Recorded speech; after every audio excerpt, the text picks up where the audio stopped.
Hello students, this is our fourth lecture on alternating current. Okay, in this video lecture we will discuss about AC circuit which contains only capacitor. Capacitor आपने electrostatics में पढ़ा हुआ topic है ना, सब कुछ आप जानते हैं। जिसने नहीं पढ़ा है आई बटन पर क्लिक करके वो वीडियो देख सकता है। आप ध्यान से सुने, कैपेसिटर अगर आपके पास में है और उस कैपेसिटर को हम कनेक्ट कर दे किसी एसी सर्किट में, तो डीसी को तो रोक देता है लेकिन एसी को फ्लो कराता है। अगले चैप्टर में हमें यह पढ़ना है कैसे फ्लो कराता है। तो कैपेसिटर कंडक्ट करेगा, मतलब अंदर करंट आएगा उसके। तो जब वो अंदर करंट आएगा तो किस तरह का बिहेवियर रहेगा, या जो कैपेसिटर के अंदर जो करंट होगा वो कितना होगा, हम ये कैलकुलेट करेंगे। ठीक है, तो आइए शुरू करते हैं। एक कैपेसिटर लगा दिया हमने जिसका कैपेसिटेंस C है, और यहां पर हमने कनेक्ट कर दिया एक एसी सोर्स। ये एसी सोर्स ने कितना वोल्टेज दिया, V equal to V naught sine omega T. This is the first equation. अगर इतना वोल्टेज दे रहा है तो सोचिए इसके अंदर कैपेसिटर में चार्ज आता है ना, तो चार्ज की वैल्यू क्या रहेगी, Q इक्वल टू CV।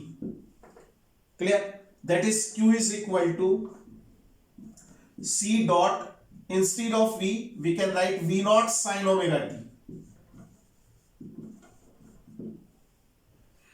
अब इस चार्ज का अगर हम रेट ऑफ चेंज निकालें या रेट ऑफ फ्लो निकालें तो dq बाई dt, ये हमें क्या देगा, I is equal to CV naught, ये तो कांस्टेंट है, साइन ओमेगा टी, इसे हम क्या लिख सकते हैं, ओमेगा कॉस ओमेगा टी, है ना। साइन का डिफरेंशिएशन क्या होता है, साइन एक्स का डिफरेंशिएशन कॉस एक्स, लेकिन चेन रूल लगाना पड़ेगा ना। साइन ओमेगा टी, यहां पर अगर चेन रूल लगाएंगे तो कैसे निकालेंगे, देखिए साइन का तो होता है कॉस, ये cos omega T, omega T का डिफरेंशिएशन करेंगे तो ओमेगा भी आएगा, चेन रूल लगेगा। ठीक, यहां तक आ जाने के बाद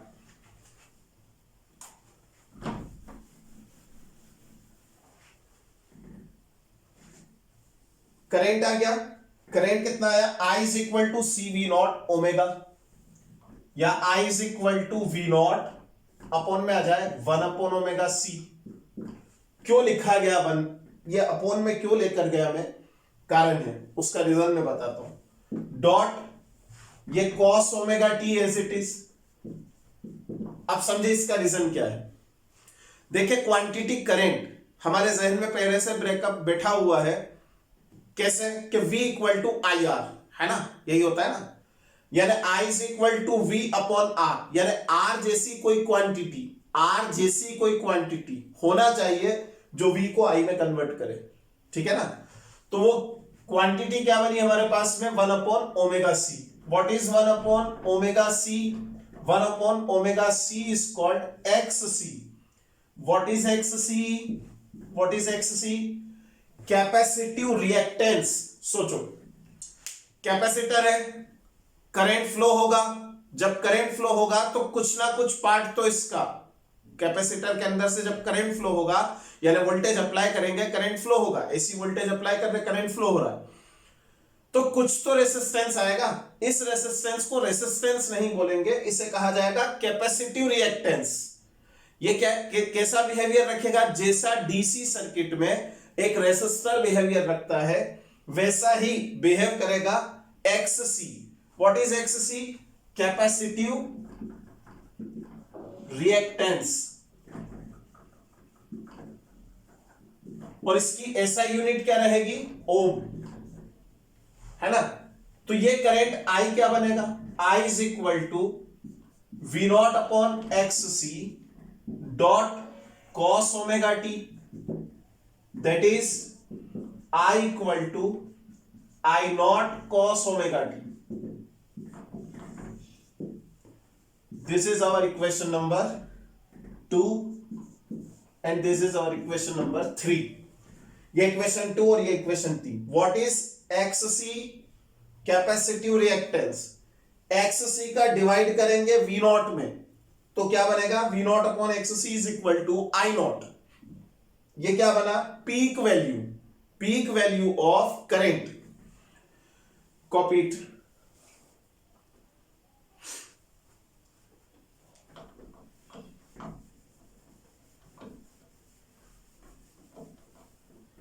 देखिए इक्वेशन 1 को देखिए और इक्वेशन 2 को देखिए। क्या अभी हम एट प्रेजेंट इन दोनों को कंपेयर कर सकते हैं? नहीं, क्योंकि यहां पर साइन फंक्शन है, यहां पर ये पूरा फंक्शन साइन है और यहां पर फंक्शन कोसाइन है। कोसाइन फंक्शन और साइन फंक्शन अभी फिलहाल कंपेयर नहीं किया जा सकता। इसका मतलब इस करंट I को किसी और तरीके से लिखो, इन टर्म्स ऑफ साइन लिखो, I equal to I naught. इसे हम इस तरह से लिख सकते हैं, pi by omega T plus pi by 2 होता है ना। साइन 90 प्लस थीटा क्या होता है, कॉस थीटा होता है ना। तो देखिए कॉस थीटा की जगह पर हम क्या लिखेंगे, sine 90 plus omega T. Clear. अब तो इसे कंपेयर किया जा सकता है, अब तो हम कंपेयर कर सकते हैं। तो इक्वेशन 4 और इक्वेशन 1 को अगर हम कंपेयर करते हैं तो चूंकि यहां प्लस साइन है ना, प्लस साइन, देखिए प्लस साइन है, omega T plus pi by 2 है। जब प्लस साइन है तो ओमेगा टी से omega T plus pi by 2 यानी करंट की वैल्यू पाई बाई 2 एंगल से लीड करेगी, है ना। कौन लीड करेगा, करंट। कौन लैग्स बिहाइंड होगा, वोल्टेज। आ गया यहां तक समझ में। इसे और डिटेल में समझ लेते हैं, अभी और बाकी है।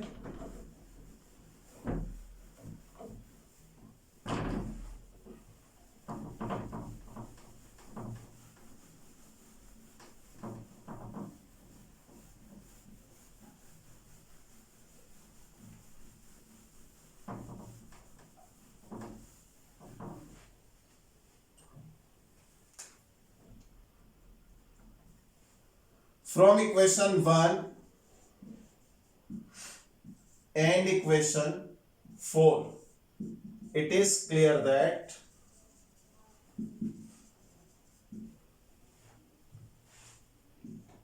voltage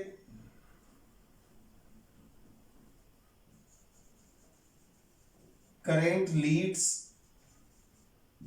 voltage by phase angle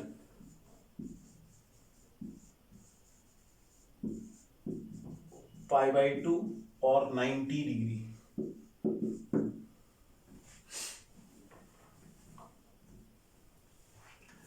देखिए इक्वेशन 1 और इक्वेशन 4 को देखने से पता चलता है कि यहां पर omega T plus pi by 2 है, यहां ओमेगा टी है, यानी current Leeds voltage bye phase angle pi by 2 और 90 डिग्री।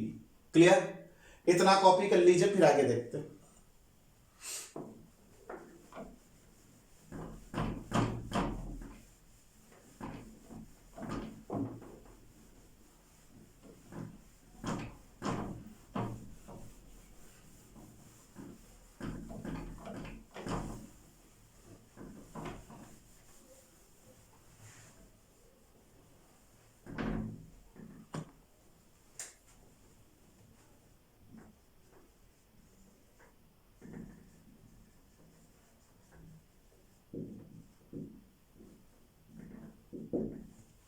अब अगर हम वोल्टेज और करंट में फेजर डायग्राम बनाएं तो V इक्वल टू कितना देखा हमने, V naught sine omega T. Clear.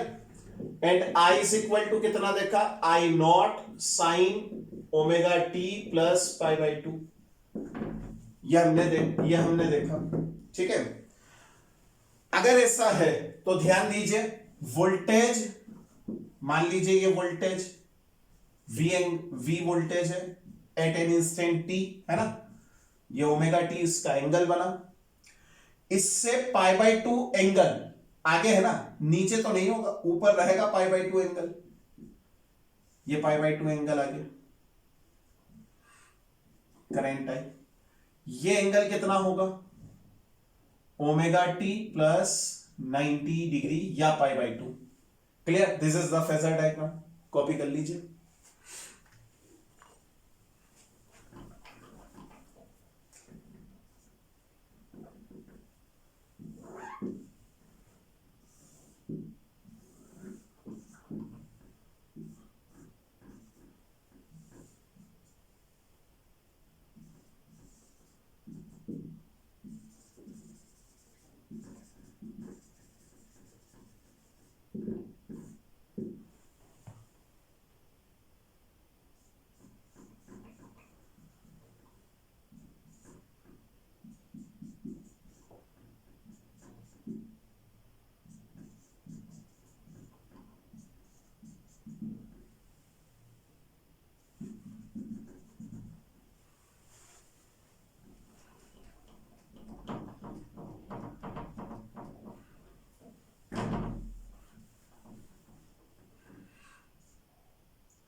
देखिए अब फेजर डायग्राम देखते हैं।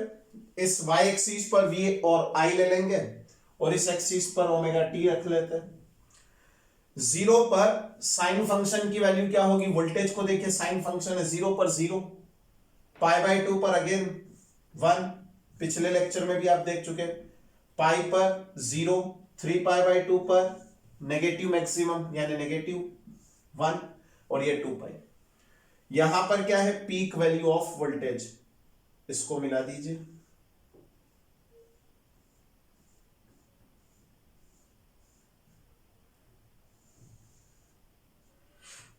क्लियर, यह आ गया आपका वोल्टेज V। और अब हम करंट की बात करें तो करंट के लिए हमने फोर्थ इक्वेशन ये देखा था, I equal to I naught sine omega T plus pi by to.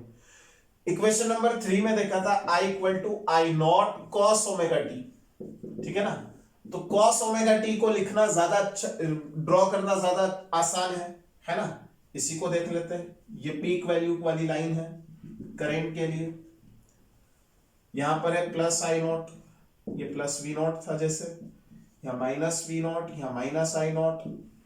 0 degree पर कॉस की वैल्यू कितनी होती है, 1, ये 1, पाई बाय टू पर 0, 3 पाई पर negative maximum, 3 pi by to 0, 2 पाई पर अगेन 1, इसको ड्रॉ कर दीजिए।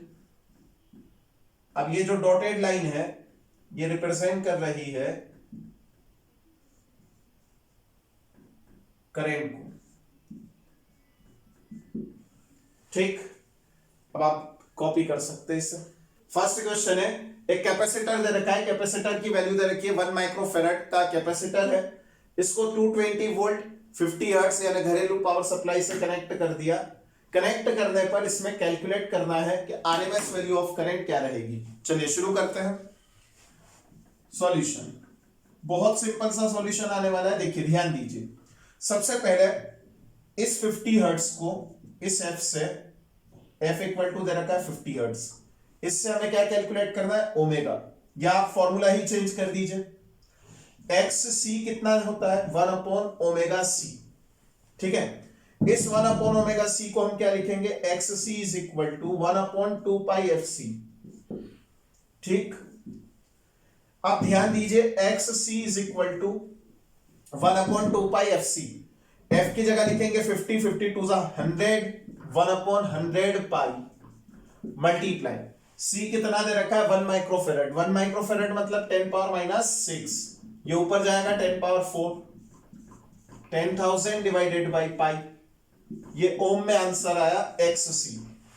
अब हमें कैलकुलेट करना है क्या, value of current, which value, RMS value. RMS voltage कितना दे रखा है, Vrms 220 वोल्ट, तो Irms is equal to Vrms divided by XC। ना Vrms कितना है, Vrms दे रखा है 220, ये 220 पाई डिवाइडेड बाई 10,000, सॉल्व करके आंसर लिख सकता है 2.2 पाई मल्टीप्लाई 10 पावर -2,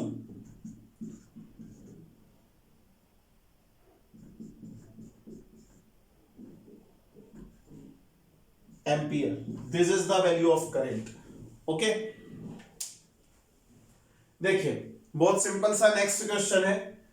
सर्किट में सिर्फ एक कैपेसिटर दे रखा है, हम इसे प्योर कैपेसिटिव सर्किट कंसीडर करेंगे। कैपेसिटर है, इस कैपेसिटर को 220 वोल्ट पावर सप्लाई यानी 50 हर्ट्ज जो घरेलू लाइन आ रही है इससे कनेक्ट कर दिया है।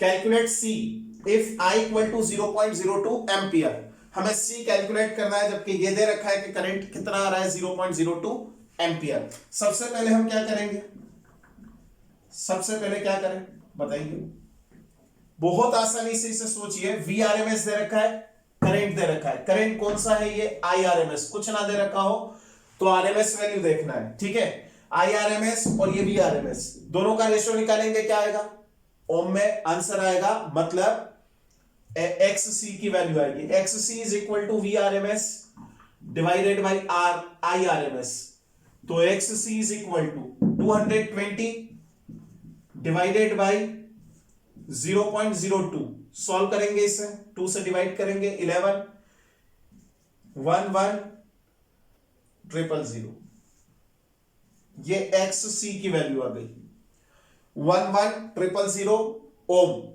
This is the value 11,000 ohm, the value of XC. Clear?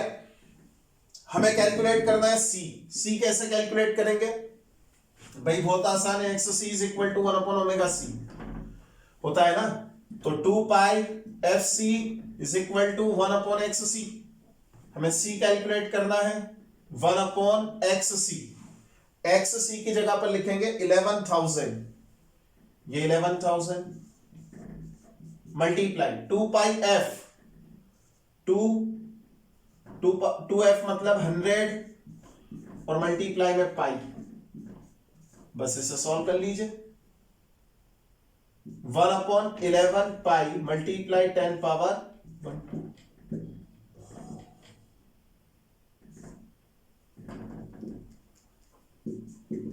This is the value of capacitor.